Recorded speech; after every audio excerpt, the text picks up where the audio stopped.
The Albuquerque Public School Board has named an interim superintendent. They have picked Brad Winter, a former APS leader and current city councilor. News 13's Kayla Ayers is live at APS headquarters with more. Kayla? Kim, the board just reconvened in public not too long ago and in a unanimous vote appointed Brad Winter as interim superintendent until a permanent replacement for Winston Brooks is found.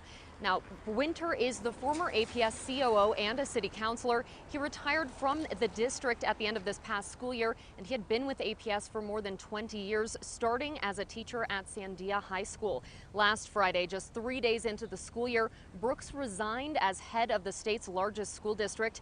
His resignation came after an attorney hired by board president Annalee Maestas completed an investigation into a, quote, serious personnel issue. News 13 learned that investigation centered on his wife, but Maestas and the board have refused to release the report.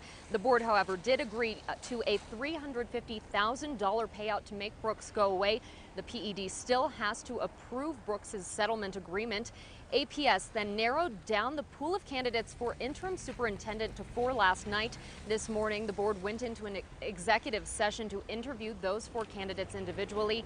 Each of the board members scored the candidates. The board then compiled the scores and discussed their options. Then the board met with the front runner, Winter, to talk about job expectations and contract terms, including salary and benefits, before reconvening in open session to appoint that interim superintendent. Winter will now work with the board president and APS lawyers to hammer out a contract. That contract should be voted on at the next scheduled board meeting. Back to you.